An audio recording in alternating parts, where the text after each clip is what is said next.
혹시 조문식을 아십니까? 공기철은 세탁물 속에서 몰래 찾아낸 200원을 손에 꼭 쥐고 아무도 모르게 공중전화 부스로 향했습니다. 그리고 떨리는 손으로 전화를 건 곳은 바로 공명정대 한의원이었습니다. 하지만 그 200원짜리 공중전화 한 통에 조미양이 30년 동안 감춰온 비밀을 송두리째 터뜨리게 될 줄은 그때까지 아무도 몰랐습니다. 제가 기억을 잃었습니다. 수화기 너머로 돌아온 공정한의 목소리는 당황한 듯 떨렸습니다. 기억을 잃었다고요? 언제부터요? 공기철은 잠시 숨을 고르더니 낮은 목소리로 대답했습니다. 올해로 딱 30년 됩니다. 그 순간 공정한의 목소리가 완전히 달라졌습니다. 30년이요? 잠깐만요.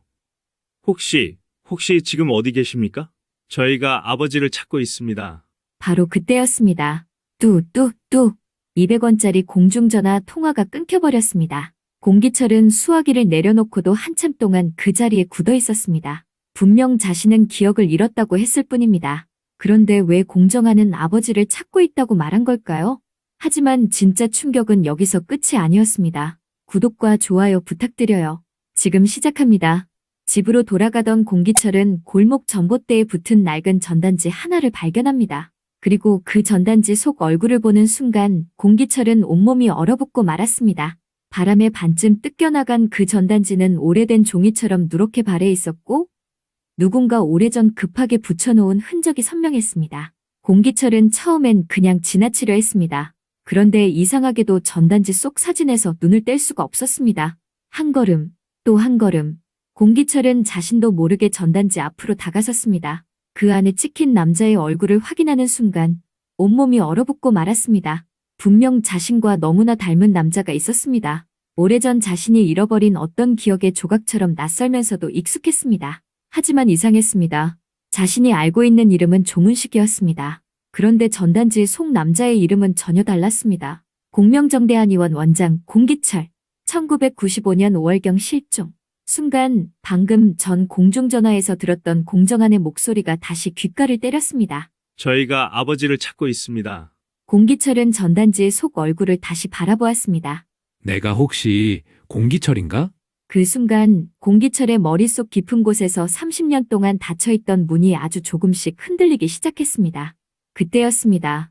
공기철의 머릿속 어딘가에서 아주 희미한 목소리가 들려왔습니다. 여보, 얼른 들어와요. 저녁 다 식겠어요. 공기철은 그 자리에 우뚝 멈췄습니다.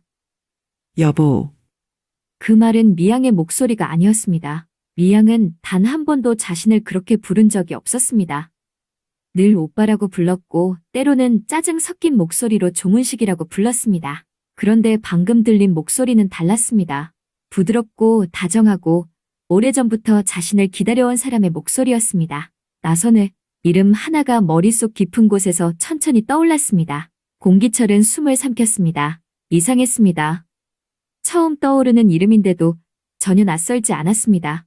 오히려 너무 오래 묻어두었던 이름이 이제야 흙먼지를 털고 모습을 드러낸 것 같았습니다. 나선해. 공기철은 자신도 모르게 그 이름을 입 밖으로 꺼냈습니다. 가슴이 미친 듯이 뛰었습니다. 손끝이 차갑게 식었고 머리는 깨질 듯이 아팠습니다.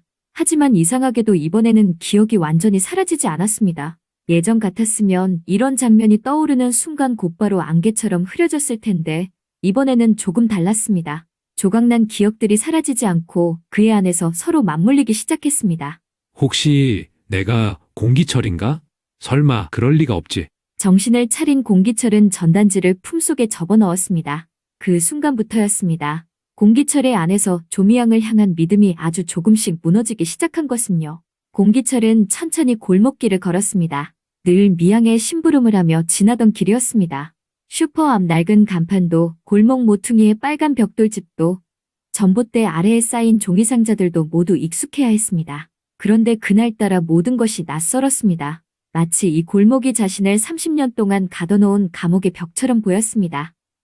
공기철은 조심스럽게 문을 열고 집 안으로 들어갔습니다. 집 안은 평소처럼 조용했습니다. 식탁 위에는 늘 보던 물컵과 약봉지가 놓여 있었습니다. 그때였습니다. 띠띠띠. 익숙한 알람 소리가 집안을 갈랐습니다. 8시 30분이었습니다.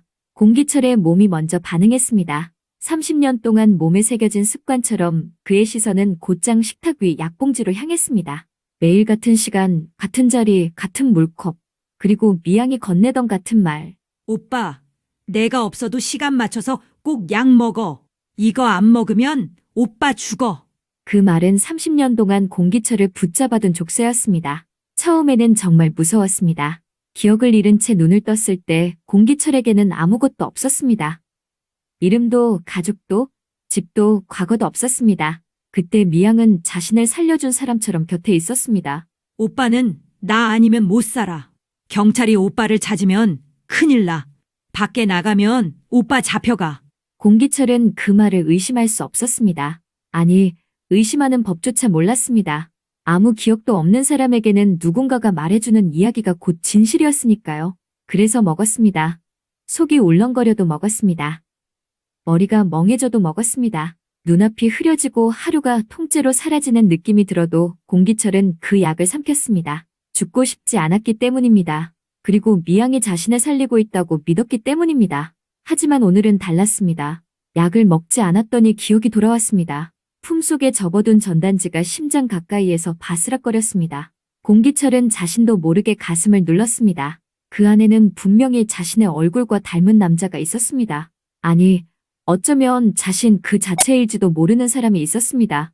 공기철은 천천히 약봉지를 집어들었습니다. 작은 종이봉투 안에는 평소처럼 하얀 알약들이 들어있었습니다. 오늘따라 그 약이 너무나 섬뜩하게 느껴졌습니다. 이걸 먹으면 또 잊어버리는 건 아닐까? 공기철의 손끝이 떨렸습니다. 사실 공기철은 약을 며칠 전부터 먹지 않았죠. 처음에는 겁이 났습니다. 미양의 말처럼 정말 죽는 줄 알았습니다. 그런데 아무 일도 일어나지 않았습니다. 오히려 이상하게 머리가 맑아졌습니다. 그때는 우연이라고 생각했습니다. 하지만 오늘 전단지를 본 뒤 공기철은 더 이상 그것을 우연이라고 넘길 수 없었습니다. 그동안 미양은 정말 자신을 살리기 위해 약을 먹인 걸까요? 아니면 자신이 공기철이라는 사실을 영원히 기억하지 못하게 만들기 위해 매일 같은 시간 약을 먹인 걸까요? 툭! 공기철은 쓰레기통을 내려다보았습니다. 그 안에 떨어진 알약들이 희미하게 보였습니다. 30년 동안 자신의 기억을 흐리게 했을지도 모르는 약. 미양이 목숨처럼 챙기라던 약. 먹지 않으면 죽는다고 겁을 줬던 약. 하지만 공기철은 살아있었습니다. 오히려 지금 그 어느 때보다 살아있는 느낌이었습니다. 공기철은 아주 낮은 목소리로 중얼거렸습니다. 조미양, 그 목소리에는 두려움보다 의심이, 의심보다 분노가 더 짙게 묻어 있었습니다. 도대체 이 약의 정체가 뭐야? 공기철은 천천히 고개를 들었습니다. 이제 그는 더 이상 미양의 말만 믿는 사람이 아니었습니다. 사라진 공기철을 찾는 전단지를 손에 쥔 채 공기철은 처음으로 스스로의 이름을 되찾고 싶어졌습니다. 그 순간 30년 동안 조문식이라는 이름으로 길들여졌던 남자. 그 남자의 안에서 진짜 공기철이 서서히 깨어나고 있었습니다. 한편 성담시 주변을 돌며 공기철의 흔적을 찾던 공정한과 공대한. 그런데 두 사람은 눈앞에서 믿기 힘든 장면을 목격했죠.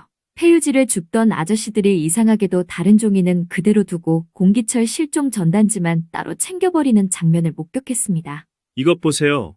거기서 뭐 하시는 겁니까? 아, 그게요. 이게 다 버리는 건 줄 알고. 하지만 공정한의 눈빛은 이미 차갑게 굳어 있었습니다. 무슨 소리 하세요? 사람을 찾는 실종 전단지만 골라서 버리고 계셨잖아요. 누가 시켰습니까? 그 순간 아저씨의 손이 덜덜 떨리기 시작했습니다. 그게 사실은 이걸 주워오면 돈을 준다고 해서. 공대하는 숨을 삼켰습니다. 도대체 누가요? 누가 이런 걸 시켰습니까? 그 순간 공대항과 공정하는 직감했습니다. 누군가 일부러 공기철의 흔적을 지우고 있다는 것을요. 폐유지를 줍던 아저씨들은 서로 눈치를 보며 손에 들고 있던 공기철의 실종 전단지를 황급히 뒤로 숨겼습니다. 우리도 잘 몰라요. 아휴, 이거 큰일 났네. 그 말에 공대하는 한 걸음 앞으로 다가섰습니다. 그의 얼굴에는 분노보다 더 간절한 절박함이 어려 있었습니다. 저희 아버지를 찾고 있습니다. 제발 도와주세요. 이 전단지 하나하나가 저희한테는 마지막 희망입니다. 그제야 아저씨 한 명이 한숨을 길게 내쉬었습니다. 그게 우리도 누군지는 몰라요. 그냥 중년 여자였어요. 공정한의 눈빛이 순식간에 굳어졌습니다. 이름은 뭡니까? 도대체 그 사람이 누구인데요? 이름은 모르죠. 단발머리에 그리고 그래. 수선집을 하는지 자수가 새겨진 조끼를 입고 있었어. 그 여자가 공기철 실종 전단지만 따로 모아오면 돈을 주겠다고 했어요. 공대하는 순간 말문이 막혔습니다. 짧게 자른 단발머리, 눈에 띄는 자수가 박힌 조끼, 그리고 유독 공기철의 실종 전단지만 골라서 사라지게 만드는 이상한 행동. 흩어져 있던 단서들이 하나둘 맞물리더니 결국 한 사람의 그림자를 향해 좁혀지고 있었습니다. 공정하는 아저씨를 똑바로 바라보며 물었습니다. 그 여자 다시 만나기로 했습니까? 아저씨는 쉽게 대답하지 못했습니다. 괜히 엮이고 싶지 않은 듯 주변을 한번 둘러본 뒤 목소리를 낮췄습니다. 오늘 밤이에요. 소각장에서 보자고 했어요. 우리도 그 이상은 몰라요, 진짜예요. 그 한마디에 공정한과 공대한의 표정이 동시에 굳어졌습니다. 이것은 단순히 동네에서 벌어진 수상한 행동이 아니었습니다. 누군가 30년 동안 공기철의 이름이 세상에 다시 나오지 못하도록 아주 집요하게 흔적을 지워온 일이었습니다. 공대한이 먼저 이를 악물었습니다. 형, 누군가 일부러 아버지를 못 찾게 막고 있는 거야. 공정한의 손이 천천히 주먹으로 말려 들어갔습니다. 수십 년 동안 기다려온 아버지의 흔적이 누군가의 손에 의해 계속 사라지고 있었다는 사실이 그의 가슴을 뜨겁게 뒤흔들었습니다. 오늘 밤 소각장이라고 했죠? 어르신들, 저희 만난 거 비밀로 해주세요. 공정한의 목소리는 낮았지만 차갑게 가라앉아 있었습니다. 30년 동안 묻혀있던 공기철 실종의 진실, 그리고 그 진실을 다시 어둠 속으로 밀어넣으려는 누군가의 손. 마침내 그날 밤 모든 단서가 소각장으로 향하고 있었습니다. 과연 공정한과 공대한은 그곳에서 미양의 민낯을 확인하게 될까요? 그리고 조미양이 숨기려 했던 30년 비밀은 드디어 세상 밖으로 끌려나오게 될까요? 한편 미양은 하루 종일 마음을 놓지 못하고 있었습니다. 혹시 공명정대한 의원 쪽에서 다시 움직이기 시작한 건 아닐까? 그 생각이 머릿속을 떠나지 않자 미양은 결국 늘선한 약국으로 향했습니다. 겉으로는 늘 사가던 약을 사러 가는 것처럼 보였지만 속셈은 따로 있었습니다. 나선혜의 반응을 살피기 위해서였습니다. 늘선한 약국 문을 열자 익숙한 종소리가 울렸습니다. 딸랑. 나선혜는 계산대 뒤에서 고개를 들었습니다. 미양을 발견하자 평소처럼 부드럽게 웃었습니다. 어머, 미양 씨. 오셨어요? 그 반가운 목소리에 미양은 순간 안도의 숨을 삼켰습니다. 나선혜의 표정은 평소와 크게 다르지 않았습니다. 의심도 경계도 분노도 없어 보였습니다. 미양은 일부러 더 자연스럽게 웃었습니다. 네, 약 좀 사러 왔어요. 나선혜는 익숙한 손길로 약장을 열었습니다. 오늘도 같은 무릎약 챙겨드리면 되죠? 오빠분은 좀 어떠세요? 그 말에 미양의 눈가가 아주 짧게 굳었습니다. 하지만 곧바로 아무렇지 않은 척 고개를 끄덕였습니다. 늘 똑같죠, 뭐. 나이도 있고 몸도 성치 않고 챙길 사람이 저밖에 없으니까요. 나선혜는 안타깝다는 듯 약봉지를 꺼내며 말했습니다. 그래도 미양 씨가 참 정성이에요. 30년 가까이 그렇게 챙긴다는 게 쉬운 일이 아닌데. 그 말에 미양은 가볍게 웃었습니다. 가족이니까요. 입으로는 가족이라고 말했지만 미양의 마음속은 전혀 편하지 않았습니다. 나선혜가 아직 아무것도 모르는지 아니면 알면서 모른 척하는 건지 도무지 판단할 수 없었습니다. 미양은 약을 기다리는 척하다가 자연스럽게 말을 꺼냈습니다. 그나저나 공 원장님 찾는 일은 좀 어떻게 되어가고 있으세요? 그 질문이 나오자 나선혜의 손이 아주 잠깐 멈췄습니다. 정말 찰나였습니다. 보통 사람이라면 알아차리지 못할 정도로 짧은 멈춤이었습니다. 하지만 미양은 그것을 놓치지 않았습니다. 나선혜는 곧 다시 약봉지를 정리하며 조용히 대답했습니다. 늘 그렇죠.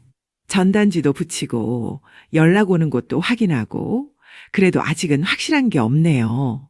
아이고, 어떡해요. 30년이나 됐는데도 마음이 얼마나 힘드실까? 미양은 걱정하는 척 말했습니다. 하지만 그 말 속에는 걱정보다 확인하려는 마음이 더 짙게 깔려 있었습니다. 아직 모르는구나. 아직 공기철이 살아있다는 걸 모르는구나. 아직 나까지 의심하지는 않는구나. 미양은 속으로 조금씩 안심하기 시작했습니다. 그때였습니다. 나선혜가 약봉지를 건네려다 문득 미양을 바라보았습니다. 아참, 미양 씨. 네?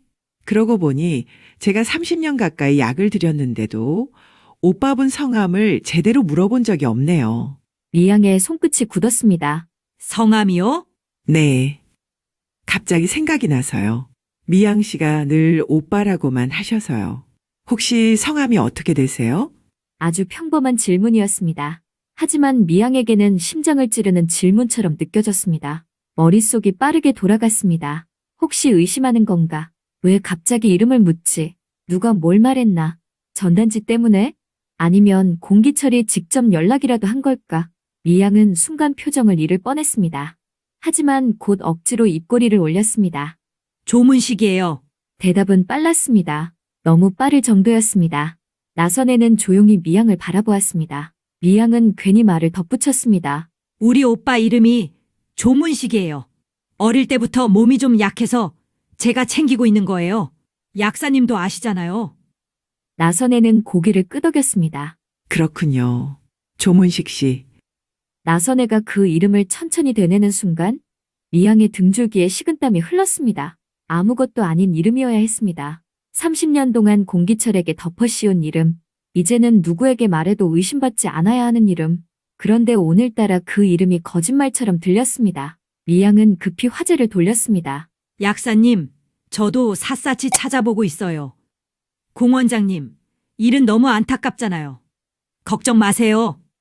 꼭 찾으실 거예요. 나선애는 미양을 바라보다가 희미하게 웃었습니다. 미양 씨는 늘 그렇게 말씀해 주시네요. 고마워요. 그때 나선애의 시선이 미양의 옷으로 내려갔습니다. 그런데 오늘따라 옷이 참 예쁘네요. 나선애는 웃으며 말했습니다. 지난번에 미양 씨가 저한테도 비슷한 자수조끼 하나 주셨잖아요. 저는 아까워서 아직 제대로 못 입어봤어요. 이제 저도 꺼내 입어야겠네요. 미양은 급히 약봉지를 가방에 넣었습니다. 잘 어울리실 거예요. 약사님, 그럼 저는 이만 가볼게요. 오빠가 혼자 있어서요. 나선애는 고개를 끄덕였습니다. 미양은 서둘러 약국을 빠져나왔습니다. 미양은 골목으로 접어들자마자 걸음을 늦췄습니다. 그리고 뒤를 한번 돌아보았습니다. 나선애는 여전히 약국 안에 있었습니다. 특별히 따라 나오지도 않았고 누군가에게 전화를 거는 것 같지도 않았습니다. 미양은 그제야 가슴을 쓸어내렸습니다. 아휴, 아직 모르는 눈치네. 입술 사이로 안도의 말이 새어나왔습니다. 하지만 미양은 알지 못했습니다. 자신이 방금 약국에서 너무 많은 것을 남기고 나왔다는 사실을요. 미양은 골목 끝으로 사라지며 작게 중얼거렸습니다. 아직은 괜찮아. 아직 아무도 몰라. 하지만 그 말은 틀렸습니다. 이미 누군가는 의심하기 시작했고 이미 공기철은 약을 버리기 시작했으며 이미 공정함과 공대하는 소각장으로 향할 준비를 하고 있었습니다. 미양이 가장 안전하다고 믿었던 자수조끼. 그 옷이야말로 조미양이 30년 동안 숨겨온 거짓말을 세상 밖으로 끌어낼 첫 번째 증거가 되고 있었습니다. 한편 공명정대한 의원으로 돌아온 공정함과 공대한은 쉽게 앉지도 못했습니다. 두 사람의 얼굴에는 아직도 충격이 가시지 않았습니다. 성담에서 폐유지를 줍는 어르신들에게 들은 이야기가 머릿속에서 떠나지 않았기 때문입니다. 단발머리 여자, 자수가 새겨진 조끼, 그리고 공기철의 실종 전단지만 골라 없애달라고 부탁했다는 수상한 말. 무엇보다 그 여자가 오늘 밤 소각장에서 다시 만나기로 했다는 이야기는 그냥 넘길 수 없는 단서였습니다. 그때였습니다. 공명정대한 의원 문이 열리고 김춘현 소장과 정순경이 들어왔습니다. 두 사람은 공기철 실종 사건과 관련해 추가 조사를 하기 위해 다시 의원을 찾은 것이었습니다. 공정하는 자리에서 벌떡 일어났습니다. 소장님, 정순경님, 잠깐만 들어보세요. 김춘현 소장은 공정한의 표정을 보고 바로 심상치 않은 일이 생겼다는 것을 알아차렸습니다. 무슨 일입니까? 공대한이 옆에서 말을 이었습니다. 성담 쪽에서 폐유지 줍는 어르신들을 만났습니다. 그런데 아버지 실종 전단지만 따로 모아달라고 부탁한 여자가 있었대요.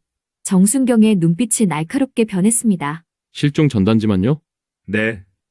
그냥 폐지를 모은 게 아니라 공기철 원장님 얼굴이 붙은 전단지만 골라서 가져오라고 했답니다. 공정한은 마른 침을 삼키고 말을 덧붙였습니다. 그리고 오늘 밤 소각장에서 다시 만나기로 했대요. 그 한마디에 방 안의 공기가 무겁게 가라앉았습니다. 김춘현 소장은 천천히 고개를 들었습니다. 소각장이나 정순경은 곧바로 수첩을 꺼내 들었습니다. 단서는요? 인상착의는 들었습니까? 공대한은 잠시 기억을 더듬었습니다. 단발머리라고 했습니다. 그리고 자수가 새겨진 조끼를 입고 있었다고 했어요. 단발머리에 자수조끼. 정순경이 그 말을 천천히 되뇌었습니다. 바로 그 순간이었습니다. 의원 안으로 들어오던 나선혜의 발걸음이 문 앞에서 뚝 멈췄습니다. 나선혜는 약국 일을 마치고 공정한에게 전해줄 말이 있어 의원에 들른 참이었습니다. 그런데 안에서 들려온 단어가 그녀의 가슴을 세게 두드렸습니다. 나선혜의 머릿속에 낮에 약국에 들렀던 미양의 모습이 선명하게 떠올랐습니다. 미양은 분명 자수가 노인조끼를 입고 있었습니다. 나선혜는 애써 고개를 저었습니다. 아니야. 설마 미양 씨가 그럴 리 없어. 하지만 마음 한구석에서 시작된 의심은 쉽게 사라지지 않았습니다. 김춘현 소장은 곧바로 결정을 내렸습니다. 정순경, 오늘 밤 소각장으로 가자. 현장에서 직접 확인해야겠어. 정순경은 짧게 대답했습니다. 알겠습니다. 잠복 들어가겠습니다. 그날 밤 소각장 주변은 어둡고 적막했습니다. 바람은 차갑게 불었고 버려진 종이와 비닐들이 바닥을 긁으며 스산한 소리를 냈습니다. 멀리서 희미한 가로등 불빛만이 어둠을 밀어내고 있었습니다. 김춘현 소장과 정순경은 폐자재 더미 뒤에 몸을 숨긴 채 주변을 살폈습니다. 얼마 지나지 않아 어둠 속에서 누군가의 발소리가 들려오기 시작했습니다. 조미양이었습니다. 미양은 주변을 몇 번이나 두리번거렸습니다. 누가 지켜보고 있는 건 아닌지, 혹시 뒤따라온 사람은 없는지 살피는 모습이 노골적으로 불안해 보였습니다. 왜 이렇게 늦어? 미양은 초조하게 중얼거리며 손가방을 꼭 움켜쥐었습니다. 잠시 뒤 폐유지를 줍던 아저씨가 낡은 수레를 끌고 나타났습니다. 미양은 아저씨를 보자마자 낮은 목소리로 다그쳤습니다. 아무도 못 본 거 맞죠? 아저씨는 어깨를 움츠리며 대답했습니다. 아유, 그럼요. 시키신 대로 공기철이라고 적힌 것만 따로 모아왔습니다. 미양은 수레 위종이 뭉치를 급히 확인했습니다. 전단지 속 공기철의 얼굴이 희미하게 보이자 그녀는 신경질적으로 그것들을 가방에 쑤셔 넣었습니다. 조심하라고 했잖아요. 이런 거 누가 보면 안 된다고요. 아저씨는 답답하다는 듯 물었습니다. 그런데 도대체 이 실종 전단지를 왜 그렇게 주우시는 겁니까? 그냥 종이 쪼가리도 아니고 사람 찾는 전단지인데. 그 순간 미양의 표정이 날카롭게 변했습니다. 그걸 어르신이 알아서 뭐하게요? 목소리는 낮았지만 그 안에는 짜증과 두려움이 뒤섞여 있었습니다. 돈 들이면 됐잖아요. 앞으로도 보이면 전부 걷어오세요. 특히 공명정대한 의원, 공기철이라고 적힌 건 하나도 남기면 안 돼요. 미양은 가방에서 돈을 꺼내 아저씨 손에 쥐어주었습니다. 그 장면을 김춘현 소장과 정순경은 똑똑히 보고 있었습니다. 전단지를 건네받는 모습, 돈을 주는 모습, 그리고 공기철의 이름이 적힌 전단지를 없애라고 지시하는 말까지.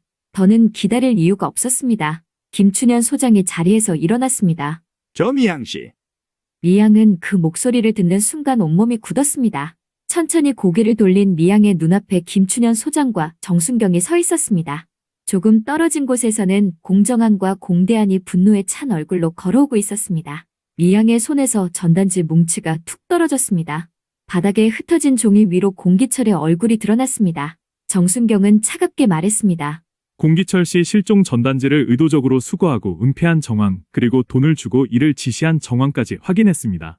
미양은 당황한 얼굴로 고개를 저었습니다. 아니에요. 오해예요.